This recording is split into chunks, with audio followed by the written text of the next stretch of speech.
Today on Trial Watch. God made Chihuahuas and he made St. Bernards, and we can't all be Chihuahuas. These women launched a dogfight when their airline told them, shape up or bail out. Your kids will probably ditch school at some time, but you could go to jail when they do. Plus, most therapists use a couch, but this one used his to seduce female patients. I felt very hurt. I felt betrayed. All this next on Trial Watch. Real people, real trials.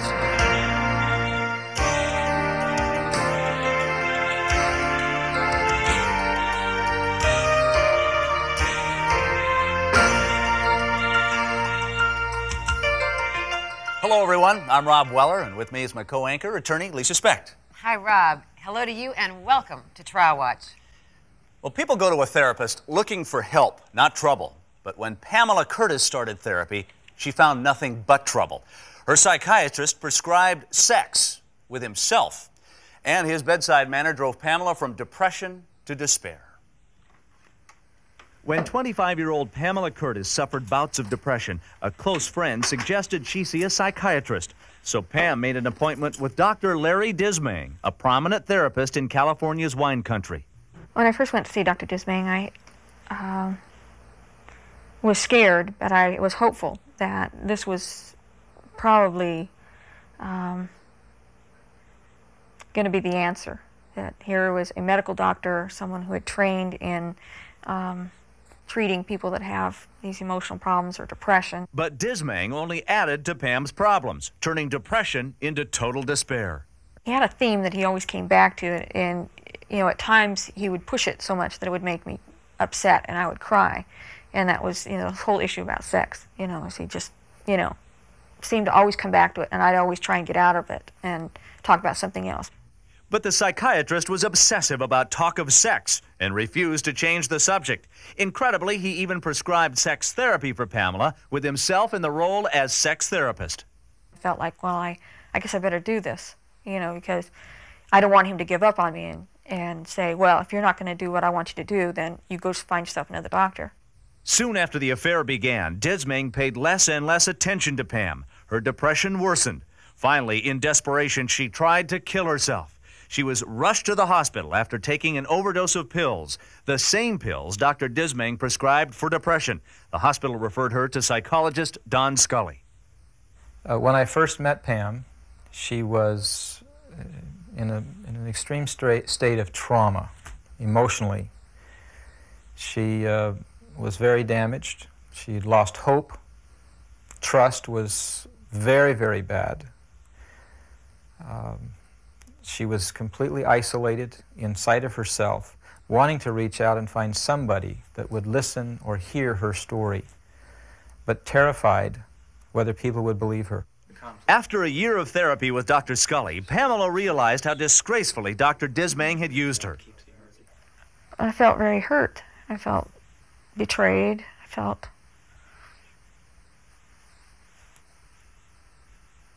kind of disbelief, There's a lot tied up into that whole feeling of thinking and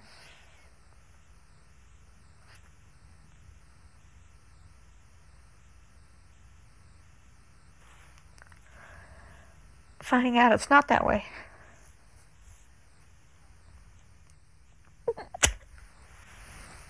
Her pain turned to anger. She decided to fight. She hired attorney John Winter.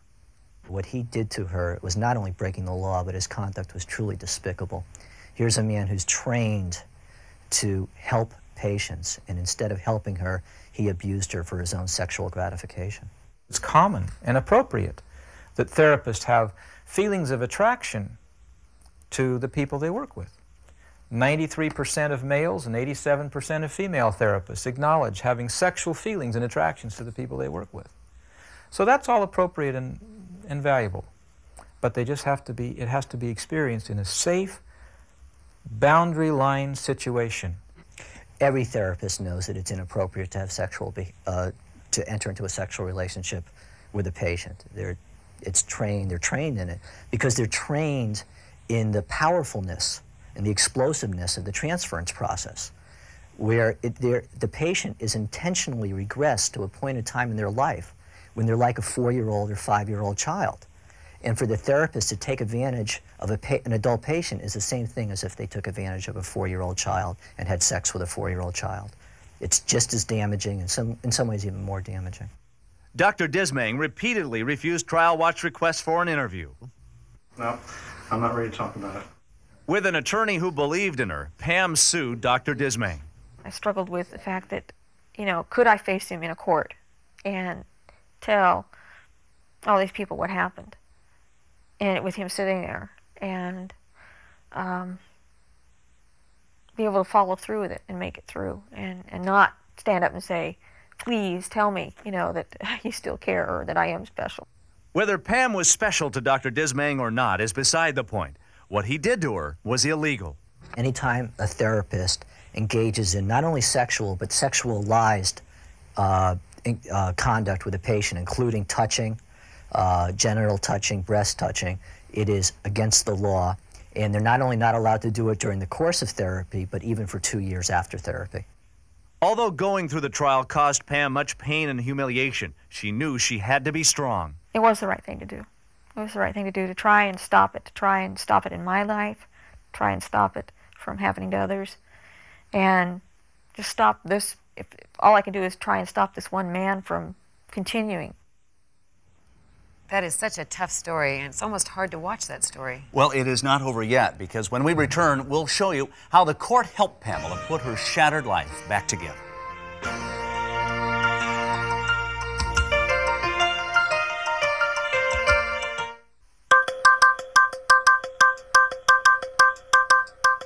Psychiatrist Larry Dismang is married, but that didn't stop him from having a love affair with his patient, Pamela Curtis. Then a second therapist advised her to see still another professional, this time a good lawyer. Now, the next time Pamela saw Dr. Dismang was in court. In the courtroom, Pamela toughed it out. She refused to back down, and she triumphed. The jury found that Dr. Dismang was guilty of not only professional negligence, but also of intentional infliction of emotional distress and battery. And as a result of that, they felt that he owed Pam Curtis damages of over $1,500,000 for the extreme suffering which he went through as a result of Dr. Dismang's conduct. When the verdict was read, Pam started to cry. Having a little hope for the first time in a long, long time, that, and also kind of a confirmation that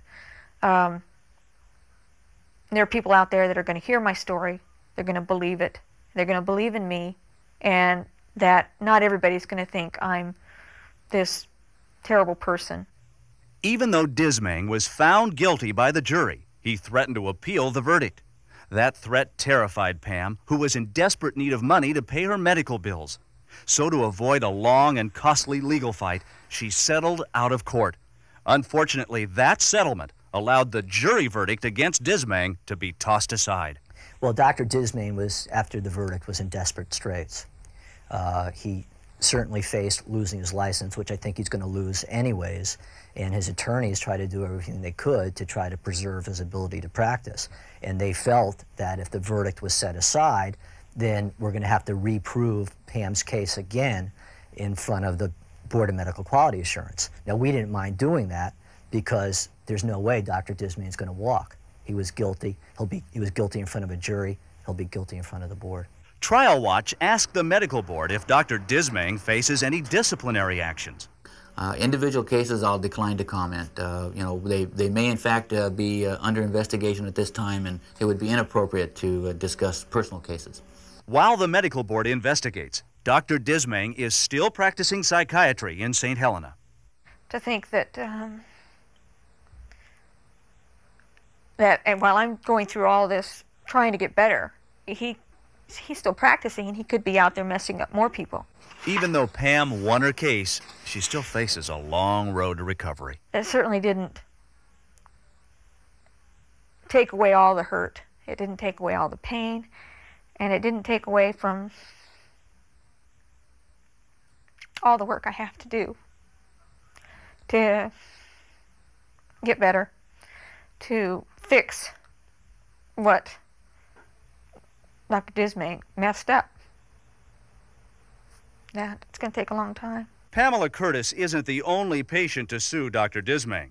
Trial Watch knows of 3 other women who have filed suits against him, all charging him with seduction.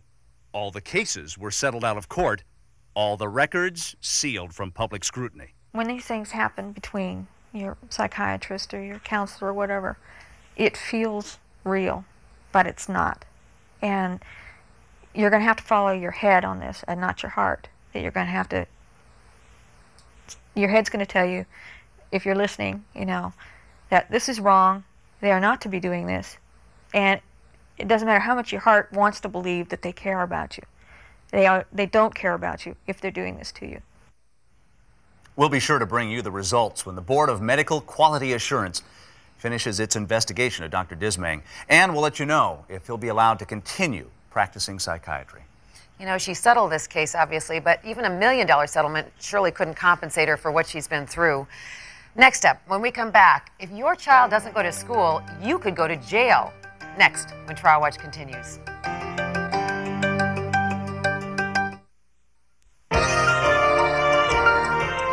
It says in the Bible that the sins of the fathers are visited upon the children. In Chicago, it's the other way around. A new law designed to stop the alarming rise of truancy says parents are at fault if their kids ditch school. So if a child doesn't go to class, his parents can be sentenced to jail. Here at Amundsen Senior High, achievement is low and attendance averages less than 75%, a statistic that spurred school officials to act.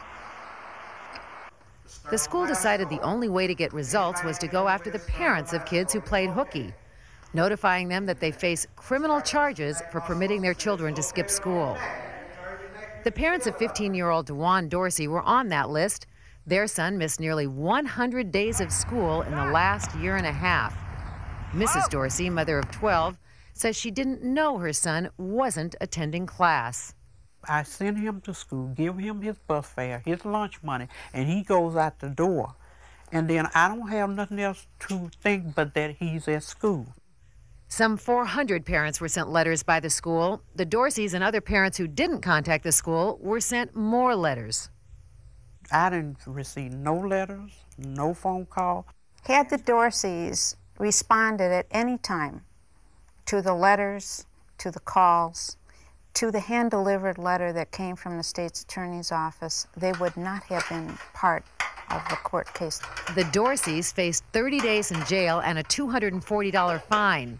The judge found the Dorseys guilty, but sentenced them only to a year's court supervision and directed them to pick up DeJuan's report cards and also to attend local school council meetings. Educators say that trial has made a difference. 2 days after the court case, the attendance at this school was 90%. And that 90% attendance translates to a 20% increase from that one case alone. Now let's turn to Lisa, our legal advisor on that. Are the courts really clamping down on parents? Well, they are. More importantly, they're enforcing the laws that already exist. 49 states now have laws that say if you're a parent, you are responsible for your children's actions. In civil cases, not in criminal cases. That's a whole different thing. So us parents are under more scrutiny now, more and more all the time. It's true. All righty.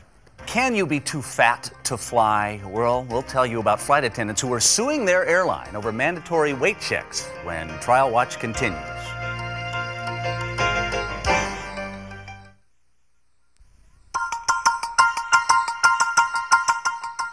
In the beginning, back in the 30s, airlines called them sky girls. Then they were called stewardesses. In those days, air travel was young, and so were the women. Then air travel grew up. But a group of TWA flight attendants say airline executives haven't grown with the times, and they're suing their airline over mandatory weight rules. The airline is fighting a big court battle, but it refused to talk to us about it. The flight attendants had no reservations at all. I think employers are still discriminating against flight attendants, really with regard to sex. They still want to see that perky young flight attendant who is a slender size 5. But those perky young attendants have also gained some savvy over the years, and now 5 of these hostesses are angry enough with the weight policy to file suit against the airline through the Equal Employment Opportunity Commission, the EEOC. The suit claims that the airline is discriminating against women over 40. Some airlines, United and Pan Am for example, have dropped their weight charts. Others have yet to follow. When B.J. Peterson joined TWA 26 years ago, she had to sign an agreement saying that she would retire at age 32 or if she became pregnant. She even had to dye her naturally blonde hair to the more uniform brunette that the airline demanded. I really feel that this discriminatory practice of saying to somebody you have to look like you're 20 years old in this day and age is wrong, and this is what we're trying to change with the lawsuit. To make matters tougher, the qualifying weight of all new applicants was based on the Metropolitan Life weight chart for a small frame woman, regardless of that woman's actual build. And this weight became the standard to which a flight attendant would be held for her entire career, whether it be 4 years or 40. Even though I consider a fairly thin person at the time, I was told that I should lose, I think it was 12 pounds before I even showed up in Kansas City, Missouri for training. If a supervisor would observe a flight attendant having unacceptable appearance in their opinion due to weight, they would be called into the supervisor's office and at that time be placed on the scale and to determine what their weight is. If the flight attendant is found to be more than 12% over her hiring weight, she's placed on the weight check program and given a week to lose each excess pound. If she doesn't lose the weight, she's suspended for 30 days without pay. If she still doesn't lose the weight, the flight attendant is subject to a series of suspensions totaling 1 year, after which time she may be fired. There were times when I was getting down to my final weight check that I ended up fasting, and the longest I ever fasted was 5 days, and I did that several times. But such extreme measures can be dangerous. Jenny Swenson was put on the weight check program and frantically tried a variety of diets to no avail. Seeking medical help, she was diagnosed with an illness and told to slow down. They said that that did not have anything to do with my weight, the medical problem, and that I was off the payroll then until I could lose the weight. And at that time, I went into a hospital program and became anorexic and was in the hospital. I was out. I lost the weight, got back on the payroll, and flew a few flights, and then I passed out on flight because I guess I still was anorexic. And I then went back into the hospital. Jenny was in the hospital for 3 more months and eventually went back to work. But she had to undergo surgery and gained weight during her recuperation. I began to panic again, and then I have become bulimic, and I've just spent some more time in a hospital. B.J. Peterson also had medical problems which complicated her weight loss. A tumor was discovered in her neck and surgery followed. Their response to my medical problem was tough. One word, tough. And I felt if they can do this to somebody when they're sick, then it's wrong, and I'm not going to put up with it anymore. And some of my other friends had been having similar problems, and I said, let's do something about it.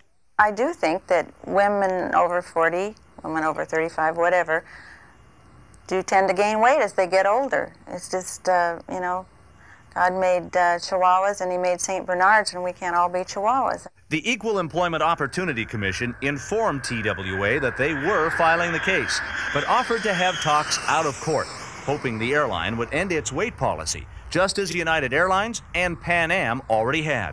TWA declined. Now the EEOC is going forward with the suit. And that's good news for B.J. Peterson and the other plaintiffs who just want one thing to come out of all of this. Let me do my job. Let me do a good job for you, and quit weighing me and quit measuring me. Just let me do my job. Again, TWA representatives refused all of our requests for an interview. Sometimes, don't you think it'd be great if the airlines would lose those outdated policies as easily as they lose our luggage? Agreed, really. Lisa, agreed. All right, now it's time for today's Snap Judgment. Lisa's going to give you the facts in the case, then tell you how the court really decided, and you'll see if your decision matches the court's ruling. Okay, Rob, what's in a name? That's the issue today. Well, a lawsuit if your name happens to be Lucille Ann Martin. Mrs. Martin decided to change her name back to Riccitelli to honor her late father. Should have been a simple legal procedure for the 41-year-old Rhode Island woman, but Judge Anthony Sciaretta refused her request, citing a state law that says a woman needs her husband's written permission to change her name. Mrs. Martin's husband said he wouldn't sign the paper on principle because he shouldn't have to. And he added, it's my wife's right to call herself anything she pleases. So the Martins appealed Judge Sciaretta's ruling. How do you think the appeals court ruled? Is Mrs. Martin now Ms. Riccitelli, or is Rhode Island the devil's island of equal rights? The verdict comes down right after this.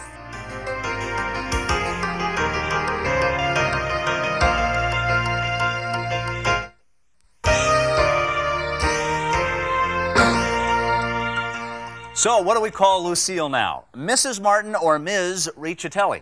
Well, the Rhode Island Appeals Court ruled in favor of Lucille Riccitelli.